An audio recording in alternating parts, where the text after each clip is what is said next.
محترم حاضرین جمعہ، تمام قسم کی تعریف و توصیف، حمد و ثنا، بڑائی و بزرگی اس اللہ رب العالمین کے لیے ہے جس نے ہمیں اور آپ کو پیدا فرمایا۔ بعدہ درود و سلام نازل ہو اس ہستی اقدس و مقدس پر جن کا نام نامی اسم گرامی جناب محمد رسول اللہ صلی اللہ علیہ وسلم۔ اللہ رب العالمین کا بہت بڑا فضل اور احسان ہے کہ اللہ سبحانہ و تعالی نے ہمیں ایک بار پھر سے رمضان المبارک کا مہینہ نصیب فرمایا، ایک ایسا مہینہ جس میں اللہ سبحانہ و تعالی جنت کے دروازے کھول دیتا ہے، ایسا مہینہ جس میں اللہ سبحانہ و تعالی جہنم کے دروازوں کو بند کر دیتا ہے، شیاطین کو جکڑ دیتا ہے تاکہ وہ اللہ رب العالمین کے بندوں کو اس طرح سے گمراہ نہ کر سکے جس طرح عام دنوں میں کیا کرتے ہیں۔ اور اس مہینے کی اہمیت کا اندازہ آپ اس بات سے لگا سکتے ہیں کہ سلف صالحین رحمہم اللہ 6 ماہ پہلے سے یہ دعا کیا کرتے تھے کہ اللہ ہمیں رمضان کا مبارک مہینہ نصیب فرما، اور جب رمضان کا مہینہ گزر جاتا تو اس بات کی دعا کرتے تھے اللہ تعالیٰ سے کہ اللہ ہم نے جو رمضان میں عبادتیں کی، جو ہم نے روزے رکھے، جو تراویح کا اہتمام کیا، جو قیام لیل کیا، ہم نے جو تلاوت قرآن کیا، جو دعائیں کی، جو محنتیں اور مشقتیں کی، انہیں قبول فرما۔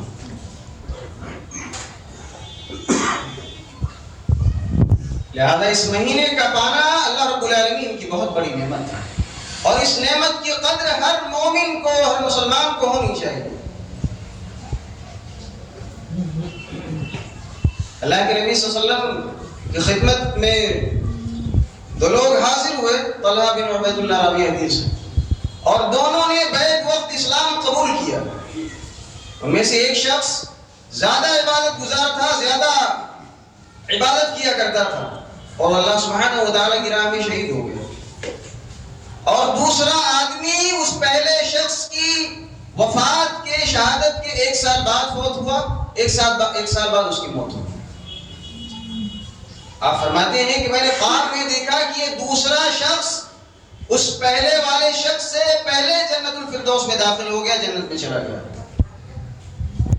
میں نے یہ خواب لوگوں سے ذکر کیا، لوگوں نے تعجب کا اظہار کیا، چنانچہ اللہ کے رسول صلی اللہ علیہ وسلم نے ارشاد فرمایا الیس قد مکث ھذا بعدہ سنۃ، اے میرے صحابہ کیا یہ دوسرا شخص جو شہادت پانے والے شخص کے 1 سال بعد زندہ رہا اور اس کے بعد فوت ہوا، کیا اس کے بعد 1 سال زندہ نہیں رہا؟ فأدرک رمضان، اس نے رمضان کا مبارک مہینہ پایا، رمضان کا مبارک مہینہ اسے حاصل ہوا۔ وصلی کذا وکذا سجدۃ فی السنہ، لہذا سال بھر اتنی ساری نمازیں پڑھتا رہا۔ فلما بینہما ابعد مما بین السماء والارض، لہذا اس کے اور اس کے درمیان جنت میں اتنا ہی فاصلہ ہے جتنا کہ آسمان و زمین میں فاصلہ ہے۔ لہذا اگر 1 سال ہمیں رمضان المبارک کا مل جاتا ہے تو ہم شہادت پانے والے شخص سے زیادہ، ایک عبادت گزار شخص سے زیادہ ثواب کے حامل ہو سکتے ہیں اور جنت میں جا سکتے ہیں۔ لہذا اس مہینے کا پانا اللہ رب العالمین کی بہت بڑی نعمت ہے اور اس کی قدر ہونی چاہیے۔ آپ میں سے کتنے سارے آپ کے احباب، دوست، اعزاء، اقارب، کتنے سارے لوگ ایسے تھے جو پچھلے رمضان میں آپ کے ساتھ تھے لیکن آج آپ کے ساتھ نہیں ہیں، آج آپ کے ساتھ نہ سحری کر رہے ہیں، آج آپ کے ساتھ نہ افطار کر رہے ہیں، آج آپ کے ساتھ نہ تراویح کا اہتمام کر پا رہے ہیں۔ اللہ سبحانہ و تعالیٰ نے انہیں اٹھا لیا، اللہ سبحانہ و تعالیٰ نے آپ کو یہ موقع دیا ہے، آپ اس کو غنیمت سمجھیں اور اس کی قدر کریں۔ اللہ تعالیٰ قرآن کریم کے اندر ارشاد فرماتا ہے وَسَارِعُوا إِلَىٰ مَغْفِرَةٍ مِّن رَّبِّكُمْ وَجَنَّةٍ عَرْضُهَا السَّمَاوَاتُ وَالْأَرْضُ أُعِدَّتْ لِلْمُتَّقِينَ، بھاگو اللہ سبحانہ و تعالیٰ کی جنت کی طرف، دوڑو اور ایک دوسرے سے سبقت کرو۔ یہ دوڑ ایسی ہے، جنت کی دوڑ ہے، اس میں ایک دوسرے سے آگے نکلنے کی کوشش کرو۔ إِلَىٰ مَغْفِرَةٍ مِّن رَّبِّكُمْ، اللہ کے مغفرت کی طرف بھاگو، وَجَنَّةٍ اور اس کے جنت کی طرف بھاگو، عَرْضُهَا السَّمَاوَاتُ وَالْأَرْضُ، جس کی چوڑائی آسمان و زمین جیسی ہے، آسمان و زمین کے برابر جس کی چوڑائی ہے، اس جنت کی طرف بھاگو، اس کے لیے دوڑ لگاؤ، ایک دوسرے سے نیکیوں میں آگے بڑھنے کی کوشش کرو۔ وسارعوا إلى مغفرة من ربكم وجنة عرضها السماوات والأرض أعدت للمتقین، جو متقیوں کے لیے تیار کی گئی ہے، جو نیک لوگوں کے لیے تیار کی گئی ہے جنت، جو اہل تقوی کے لیے تیار کی گئی ہے، اس کے لیے کوشش کرو، اس کے لیے بھاگو، خوب محنتیں کرو، بھول جاؤ دنیا کی زندگی کو، بھول جاؤ دنیا داری کو، کیا پتا یہ زندگی کا آپ کا آخری رمضان ہو، اس کے بعد اللہ سبحانہ و تعالیٰ آپ کو یہ موقع میسر نہ کرے، آپ کو نصیب نہ ہو اس کے بعد رمضان، پھر آپ کی وفات ہو جائے۔ لہذا جتنے اعمال کرنے ہیں کر لیجئے، جتنی نیکیاں سمیٹنی ہیں سمیٹ لیجئے، جتنے اچھے کام کرنے ہیں کر لیجئے، جتنے صدقہ و خیرات کرنے ہیں کر لیجئے، جتنے اللہ رب العالمین کے راہ میں مال خرچ کرنا ہے، صدقہ خیرات کرنا ہے آج کر لیجئے، کل کا دن نہیں آنے والا، کل آئے گا یا نہیں آئے گا کسی کو پتہ نہیں ہے۔ عن جابر بن سمرہ، جابر رضی اللہ تعالیٰ عنہ سے روایت ہے، قال سعید النبی صلی اللہ علیہ وسلم، کہتے ہیں کہ اللہ کے نبی صلی اللہ علیہ وسلم ایک مرتبہ منبر پر چڑھے، فقال آمین آمین آمین، 3 مرتبہ آپ نے آمین کہا، فلما نزل سئل عن ذلك، لہذا جب آپ منبر سے نیچے تشریف لائے تو آپ سے سوال کیا گیا کہ کیا ماجرا تھا، آپ نے 3 بار آمین کہا، قال اتانی جبریل، اللہ کے نبی صلی اللہ علیہ وسلم نے ارشاد فرمایا میرے پاس جبریل آئے ہوئے تھے، فقال رغم انف امرئ ادرک رمضان فلم یغفر له، کہ اس شخص کی ناک خاک آلود ہو، حضرت جبریل نے فرمایا اس شخص کی ناک خاک آلود ہو،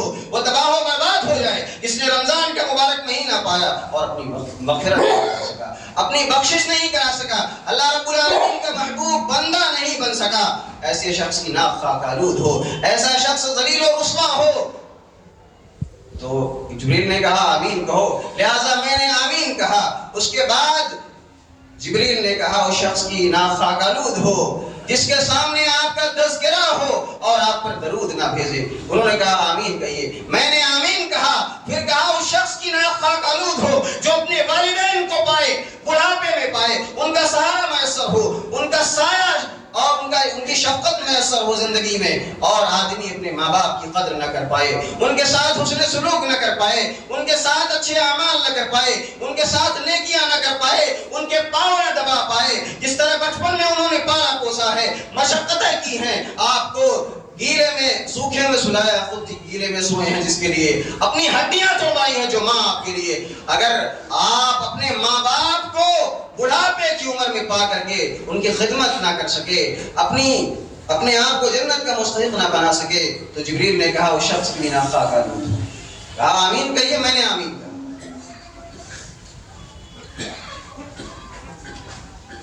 تو اللہ رب العالمین آپ کو اس جنت کی جانب سبقت کرنے کا حکم دے رہا ہے اس ماہ مبارک میں کہ آپ ایک دوسرے سے آگے بڑھیے، سبقت کیجیے۔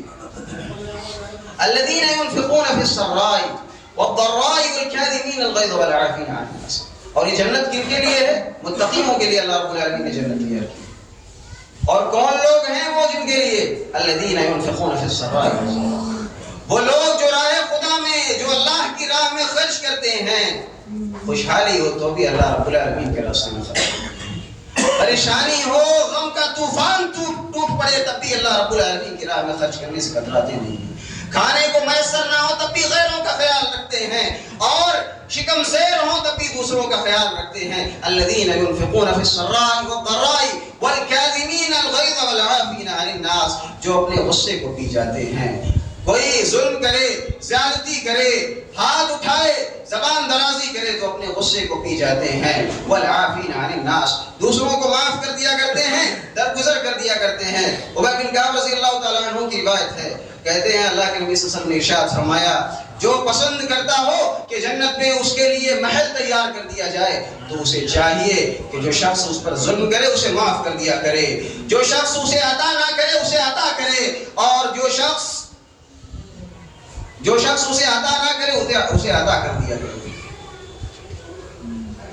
اور حضرت انس بن مالک رضی اللہ تعالیٰ عنہ بیان فرماتے ہیں کہ ایک مرتبہ میں اللہ کے رسول صلی اللہ علیہ وسلم کے ہمراہ چل رہا تھا، آپ صلی اللہ علیہ وسلم نے ایک نجرانی چادر اوڑھ رکھی تھی، اچانک ایک دیہاتی آتا ہے اور آپ صلی اللہ علیہ وسلم کی چادر مبارک پکڑ کر کے کھینچتا ہے، آپ کی گردن پر خراش آ جاتی ہے اور کہتا ہے اللہ کے نبی صلی اللہ علیہ وسلم جو مال اللہ کا آپ کے پاس ہے اس میں سے آپ مجھے بھی دیجیے۔ اللہ کے نبی صلی اللہ علیہ وسلم اس کی طرف متوجہ ہوتے ہیں، آپ نے مسکرایا اور کہا کہ اس کو اس مال میں سے عطا کرنے والی. یہ ہوتا ہے غصے کو پی جانا, یہ ہوتا ہے صبر کا مظاہرہ کرنا, یہ ہوتی ہے زندگی, یہ ہوتی ہے سیرت, یہ ہوتا ہے طریقہ. اس طرح زندگی گزارنا چاہیے. تو والعافین عن الناس, جو دوسروں کو معاف کر دیا کرتے ہیں. آپ میں سے کتنے لوگ ہوں گے جو اپنے بھائیوں سے ناراض ہوں گے, اپنے سگے بھائیوں سے بات چیت بند ہوگی, اپنے رشتہ داروں سے تعلق ختم کر رکھا ہوگا آپ لوگوں نے. رمضان کا مبارک مہینہ ہے, آپ جو نیکیاں ایک طرف کر رہے ہیں, دوسری طرف اس کو ختم کرنے کا سامان نہ کیجیے. سب سے پہلے حقوق العباد میں جو کوتاہیاں رہ گئی ہیں اس کی کمی کو پورا کیجیے.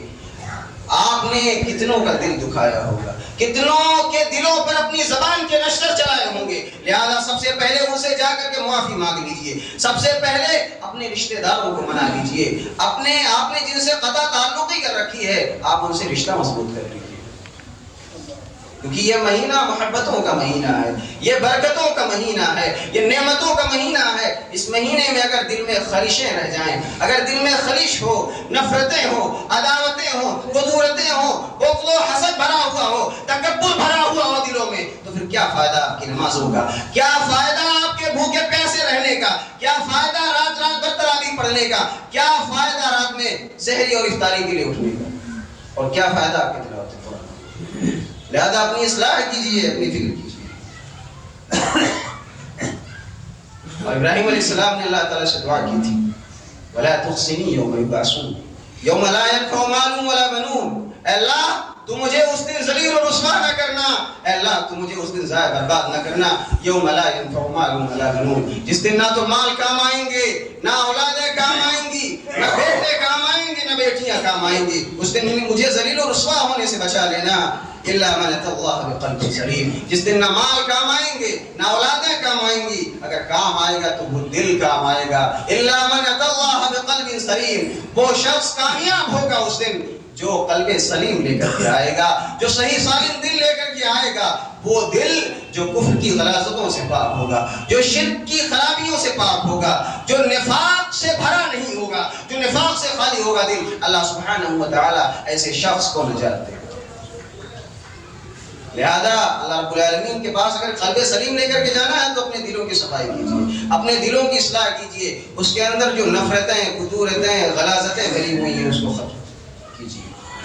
جو تکبر اور غرور بھرا ہوا ہے اس کو دور کیجیے. کیونکہ اللہ سبحانہ و تعالیٰ فرماتے ہیں ان لا يدخل الجنة من كان في قلبه مثقال ذرة من كبر. ایسا شخص جنت میں داخل نہیں ہو سکتا جس کے قلب میں, جس کے دل میں ذرہ برابر بھی کبر اور تکبر ہو. ایسا شخص جنت میں داخل نہیں ہو سکتا.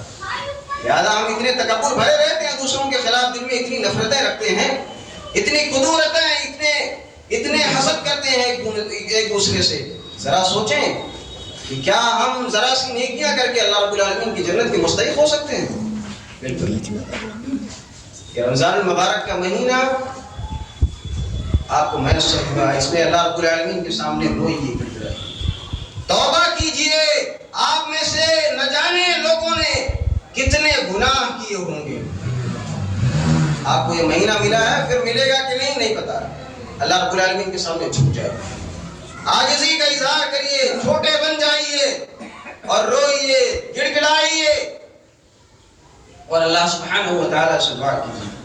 جو آپ کو نہیں مل سکا اللہ سبحانہ و تعالیٰ اس سے بہتر عطا کرے گا انشاءاللہ. جو کمیاں کوتاہیاں رہ گئی ہیں اللہ تعالیٰ اس کو دور کر دے گا انشاءاللہ. جو آپ کی زندگی میں غم کے طوفان آئے ہوئے تھے, جو پریشانیاں اور مشکلات ہیں آپ کی زندگی میں, اللہ سبحانہ و تعالیٰ اسے دور کر دے گا. اللہ کے سامنے روئیے تو ہاتھ تو اٹھائیے, اللہ سبحانہ و تعالیٰ تو روزے دار کی دعا کو قبول کرتا ہے. ان للصائم عند فطره دعوة ما ترد لدعوة ما ترد. بے شک افطاری کے وقت روزے دار کی ایسی دعا ہے جو اللہ سبحانہ و تعالیٰ جس کو لوٹاتا نہیں ہے, ضائع نہیں کرتا ہے. اور اللہ رب العالمین, اور اسی طریقے سے اللہ کے نبی صلی اللہ علیہ وسلم نے ارشاد فرمایا, ثلاث دعوات لا ترد, تین دعائیں کبھی رائے گاہ نہیں جاتی ہیں، لوٹائی نہیں جاتی ہیں. دعوت الوالد لولدہ، ایک باپ کی دعا اپنے اولاد کے لیے. لہذا ہر باپ کو چاہیے کہ جس طرح سے آج نماز کا اہتمام کر رہا ہے، رمضان ختم ہونے کے بعد بھی اپنے بچوں کو اپنے ساتھ مسجد لائے گا. اگر اپنی اصلاح کر لیں گے تو آپ کی نسلیں سدھر جائیں گی، آپ کی اولادیں خیر کے راستے پر آ جائیں گی. آپ کی اولاد بھی نماز پڑھ کے آپ کے لیے رب ارحمہما کما ربیانی صغیرہ پڑھیں گی، دعا کے لیے آپ کے لیے. تو ایک باپ کی دعا اپنی اولاد کے لیے رائے گاہ نہیں جاتی. ہر باپ چاہتا ہے، ہر ماں چاہتی ہے میرا بیٹا، میری اولادیں دنیا میں کامیاب ہوں، کچھ بن جائیں، ڈاکٹر بن جائیں، انجینئر بن جائیں، کچھ پڑھ لکھ لیں، نیک نامی کا باعث ہوں ہمارے لیے، دنیا میں بھی اور آخرت میں بھی. ہماری زندگی بھی سنوار دیں اور آخرت بھی ہماری سنوار دیں. لہذا اس رمضان میں اس بات کا بھی احساس ہونا چاہیے، اس بات کی اہمیت بھی سمجھنی چاہیے کہ اگر ہمارے پاس 4 بیٹے ہیں، 3 بیٹے ہیں، 2 بیٹے ہیں، تو ایک بیٹے کو راہ الہی میں وقف کیجئے، اس کو دین کی تعلیم کے لیے وقف کیجئے، اپنے بیٹے کو حافظ بنائیے تاکہ وہ بھی کھڑا ہو کر کے آپ کا وہ بیٹا تراویح کی نماز پڑھائے، تاکہ آپ فخر سے کہہ سکیں کہ میرا بیٹا نماز پڑھا. کیوں آپ اس میں آگے نہیں بڑھتے؟ کیوں دنیا داری کے پیچھے پڑے ہوئے ہیں؟ کتنے دن دنیا میں رہنا ہے؟ کوئی گارنٹی ہے دنیا کی؟ کتنے دن دنیا میں رہنا ہے؟ کچھ ایسا کر کے جائیے جو مرنے کے بعد کام آئے. اس لیے اللہ کے نبی صلی اللہ علیہ وسلم نے ارشاد فرمایا اذا مات الانسان انقطع عنه عمله، انسان جب مر جاتا ہے تو اس کا عمل منقطع ہو جاتا ہے. الا من ثلاث، الا من صدقۃ جاریہ، 3 چیزیں صرف باقی رہ جاتی ہیں. انسان مر جاتا ہے، سب ختم ہو جاتا ہے، اس کا عمل باقی نہیں رہتا ہے سوائے 3 چیزوں کے. الا من صدقۃ جاریہ، صدقہ جاریہ کے. انسان نے کہیں مسجد کی تعمیر میں حصہ لے لیا، آپ کی مسجد میں تعمیر کی ضرورت ہے، تعمیر کے کام ہو رہے ہیں، اللہ کی قسم اگر جنت میں گھر بنوانا ہے، آپ کو جنت میں گھر چاہیے تو اس میں حصہ لیجئے، آپ دل کھول کر کے خرچ کر ڈالیے. اللہ رب العالمین آپ کے رزق میں اضافہ کرے گا، آپ کو برکتوں سے نوازے گا، آپ کی زندگی خوشیوں سے بھر دے گا. آپ مسجد میں حصہ تو لیجئے. من بنا للہ مسجدا بنا اللہ لہ بیتا فی الجنہ، جو شخص اللہ رب العالمین کے لیے گھر بناتا ہے، اللہ رب العالمین کے گھر میں تعاون کرتا ہے، اللہ سبحانہ و تعالیٰ ایسے شخص کا گھر جنت میں بناتا ہے، اس کو جنت میں گھر عطا کرے گا رسول. اب آپ کو کیا چاہیے؟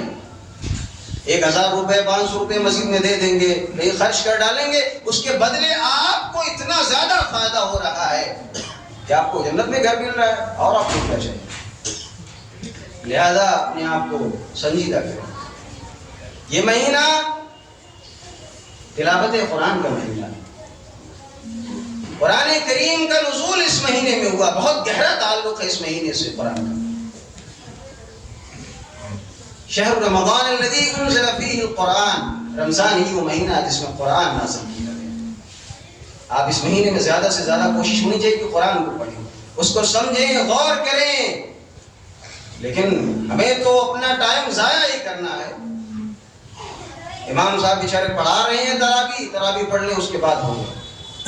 اس مہینے میں کوشش ہونی چاہیے کہ جو کتاب ہدایت ہے، جس میں ہماری پوری زندگی، پوری حیات جس میں موجود ہے، زندگی کا طریقہ جس میں موجود ہے، جو ہمارے لیے اسوہ ہے، نمونہ ہے، اس کو پڑھیں، سمجھیں، اس میں غور و فکر کریں.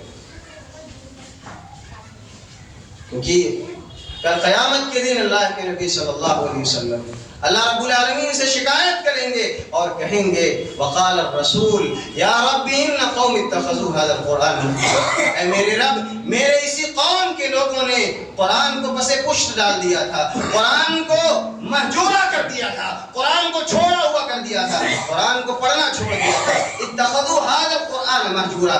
اللہ رب العالمین سے اللہ کے نبی صلی اللہ علیہ وسلم شکایت کریں گے. اس دن ہم کیا چہرہ لے کر کے جائیں گے، کیا منہ دکھائیں گے اللہ کے نبی صلی اللہ علیہ وسلم کے سامنے؟ وہ نبی جس نے آپ کے لیے 50 وقت کی نماز کو کم کرا کے 5 ٹائم کر دیا ہے، وہ نبی جس نے آپ کے لیے پتھریں کھائی ہیں، وہ نبی جس نے آپ کے لیے گالیاں سنی ہیں، وہ نبی جس نے آپ کے لیے نہ جانے کیا کیا سنا ہے، خود کو شاعر کہلوایا ہے، مجنون کہلوایا ہے، دیوانہ کہلوایا ہے، خود کو نہ جانے کتنی مشقتوں میں ڈالا ہے صرف آپ کے لیے. کوئی اتنی محبت کیسے کر سکتا ہے کسی سے؟ وہ نبی جو راستے سے گزرتا تھا جس پر کوڑے کرکٹ ڈالے جاتے تھے، وہ نبی جس کو سجدے کی حالت میں جس پر اونٹ کی اوجڑی ڈال دی جاتی تھی لیکن اف تک نہ کہتا تھا، لوگوں کو معاف کر دیتا تھا، لوگوں کو معاف کر دیتا تھا۔ لہٰذا معافی کا پروانہ آپ بھی لوگوں کو عطا کرنے کے عادی بنے، آپ بھی لوگوں کو معاف کر دیا کریں، ایسے بنے۔ آپ کے نبی جو آپ سے اتنی محبت کرتے ہیں، آپ ان سے محبت کا کیا ثبوت دے رہے؟ ذرا اپنے گریبان میں تو جھانک کر دیکھیں، ایک شخص آپ سے اتنی محبت کرتا ہو اور آپ ذرا بھی محبت کا ثبوت نہ دیں، تو وہ نبی جب آپ کے خلاف شکایت کرے گا کہ وقال الرسول یا ربی ان قوم اتخذوا هذا القرآن مهجورا، اے میرے رب، میرے قوم کے لوگوں نے اور میرے یہی لوگ ہیں جنہوں نے قرآن کو نہیں پڑھا تھا۔ رمضان کا مبارک مہینہ میسر ہوا انہیں، قرآن کی تلاوت کی توفیق نہیں ہوئی، قرآن کو پڑھنے سمجھنے اس میں غور و فکر کی توفیق انہیں نصیب نہیں ہوئی۔ اللہ کے نبی صلی اللہ علیہ وسلم شکایت کریں گے، اور قرآن کی تلاوت اس کو پڑھنے کا کتنا فائدہ ہے۔ اللہ کے نبی صلی اللہ علیہ وسلم نے ارشاد فرمایا کہ قرآن اور روزہ یہ اللہ سبحانہ و تعالیٰ کی شفاعت کریں گے، بندوں کے لیے سفارش کریں گے اللہ تعالیٰ سے مغفرت۔ قرآن کہے گا کہ اللہ تعالیٰ میرے اس بندے نے، میرے فلاں اس بندی نے جاگ کر کے رات بھر تیرے کتاب کی تلاوت کی ہے، تیری کتاب کو پڑھا ہے، ایک ہی آیت کو سمجھا ہے، اس میں غور و فکر کیا ہے، اس پر عمل کرنے کی کوشش کی ہے۔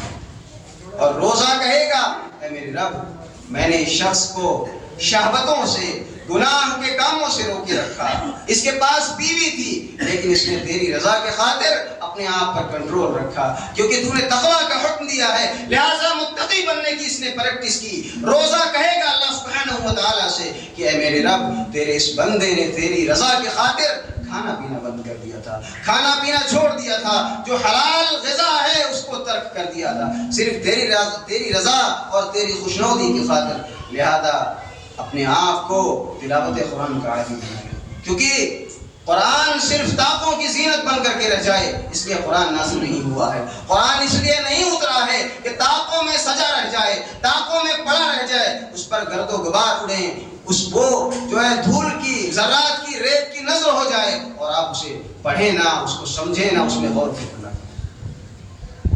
لہذا ضرورت اس بات کی ہے کہ ہم اپنی زندگیوں میں تبدیلی پیدا کریں، اپنے آپ کو چینج کرنے کی کوشش کریں، کیونکہ اللہ رب العالمین نے روزے کا مقصد بتا دیا ہے۔ یا ایھا الذین آمنوا کتب علیکم الصیام کما کتب علی الذین من قبلکم لعلکم تتقون، اے ایمان والو تم پر روزے فرض کیے گئے ہیں اسی طرح سے جس طرح تم سے پہلی امتوں پر فرض کیے گئے تھے، لعلکم تتقون، تاکہ تمہارے اندر تقویٰ آ جائے، تمہارے اندر للہیت آ جائے، تم اللہ سبحانہ و تعالیٰ سے ڈرنے والے بن جاؤ، تمہاری راتیں، تمہاری خلوتیں گناہوں سے آلودہ نہ ہوں، تم جب موبائل کی اسکرین پر بیٹھو لے کر کے موبائل تو تمہارے دل میں غلط خیالات نہ آئیں، جس طرح سے رمضان میں تم کنٹرول کر رہے ہو اپنے نفس پر، اسی طریقے سے اپنے غصے، اپنے جذبات اور اسی طریقے سے اپنے نفس پر باقی ایام میں تم کنٹرول کرنا، لعلکم تتقون، تاکہ تم متقی بن جاؤ۔ اسی لیے لقمان حکیم نے اپنے بیٹے کو بہت ساری جو نصیحتیں کی تھی، ان میں سے ایک باپ نے اپنے بیٹے کو ایک یہ بھی نصیحت کی تھی، یا بنیا انہا ان تکن مثقال حبۃ من خردل فتکن فی صخرۃ او فی السماوات او فی الارض یأتی بها اللہ، اے میرے بیٹے یاد رکھ، کوئی چیز، کوئی رائی کے دانے کے برابر بھی اگر کوئی چیز کسی چٹان کے نیچے اگر چھپی ہوئی ہو، کوئی خواہ آسمان میں ہو یا زمین میں ہو، یأتی بها اللہ، اللہ کی قدرت کا یہ عالم ہے، اللہ رب العالمین اس بات پر قادر ہے کہ اللہ سبحانہ و تعالی اس رائی کے دانے کے برابر چھپی ہوئی چیز کو سامنے لانے پر قادر ہے۔ تو سوچو، جو گناہ خلوتوں میں کرتے ہو، جو رات کی تاریکیوں میں کرتے ہو، جو برائیاں کرتے ہو تم، کیا اللہ تعالیٰ اسے دیکھ نہیں رہا ہے؟ کیا اللہ تعالیٰ اس سے باخبر نہیں ہے؟ کیا اللہ تعالیٰ اس پر قادر نہیں ہے کہ اس کو سامنے لے آئے، ساری دنیا کے سامنے اس کو دکھائے قیامت کے دن؟ لہذا اپنے اعمال کی اصلاح کیجئے، اپنے آپ کو آج سے ہی عادی بنا دیجئے نیکیوں کا، اپنے اندر تبدیلی پیدا کیجئے، چینجنگ لائیے۔ رمضان کا مہینہ تبدیلی چاہتا ہے آپ سے، آپ جو پہلے رہے ہیں اس سے کچھ اور بننے کی کوشش کریں، ورنہ پھر کیا فائدہ ہوگا کہ آپ نے رمضان کا مہینہ ایسے ہی گزار دیا۔ لہذا ضرورت اس بات کی ہے کہ ہم اپنے اعمال کی اصلاح کریں، زیادہ سے زیادہ خیر کے کاموں میں سبقت کریں۔ اللہ کے نبی صلی اللہ علیہ وسلم جن کی اگلی پچھلی ساری خطائیں معاف تھیں، 100 مرتبہ استغفار کیا کرتے تھے، اللہ کے سامنے روتے گڑگڑاتے تھے۔ ذرا سوچے وہ نبی جس کے سارے گناہ معاف ہیں، وہ اتنا زیادہ محنت مشقت کر رہا ہے۔ حضرت عائشہ بیان فرماتی ہے کہ آپ جب کھڑے ہوتے تھے نماز کے لیے تو اتنا دور قیام ہوتا تھا کہ آپ کے پاؤں مبارک پھٹنے لگتے تھے، ورم آ جاتا تھا، پاؤں سوج جاتے تھے، اس قدر عبادت میں مصروف ہوا کرتے تھے۔ اللہ سے اتنی محبت ہے، اس قدر اللہ رب العالمین سے لگاؤ تھا ان کا۔ حضرت عائشہ کہتی ہے میں نے کہا کہ اللہ کے نبی آپ اتنی محنت اور مشقت کیوں کرتے ہیں؟ اللہ نے آپ کی لغزشوں کو معاف کر دیا ہے، آپ کی اگلی پچھلی ساری خطاؤں کو معاف کر دیا ہے، اتنی محنت کیوں کرتے ہیں، اتنی مشقت کیوں کرتے ہیں؟ اللہ کے نبی صلی اللہ علیہ وسلم نے جواب میں فرمایا افلا اکون عبدا شکورا، اے عائشہ کیا میں اللہ تعالیٰ کا شکر گزار بندہ نہ بن جاؤں؟ کیا میں اللہ رب العالمین کا مقرب بندہ نہ بن جاؤں؟ لہذا ضرورت اس بات کی ہے کہ ہم اس ماہ مبارک میں جتنا ہو سکے خیر کے کام کریں، تراویح کا اہتمام کریں، روزوں کا اہتمام کریں، تلاوت قرآن کا اہتمام کریں۔ امام مالک رحمہ اللہ جو بہت بڑے محدث ہیں، امام مالک رحمہ اللہ جن کی کتاب موطا امام مالک ہے، امام مالک رحمہ اللہ مسجد نبوی میں حدیث کا درس دیا کرتے تھے، حدیث پڑھاتے تھے۔ کافی دور دور سے لوگ لاکھوں کروڑوں کی مسافت طے کر کے امام مالک سے لوگ حدیث پڑھنے کے لیے آتے تھے۔ امام مالک رحمہ اللہ انہیں حدیثیں پڑھاتے تھے، لیکن جب رمضان کا مہینہ آتا، جب رمضان کا مبارک مہینہ آتا تو امام مالک رحمہ اللہ درس بند کر دیا کرتے تھے، کہتے تھے اب ماہ مبارک آ گیا ہے، اب ماہ قرآن آ گیا ہے، اب قرآن پڑھا جائے گا، اب قرآن کی تلاوت ہوگی، آج سے حدیث کا درس پڑھنا۔ اس قدر لوگ اہتمام کرتے تھے رمضان کا۔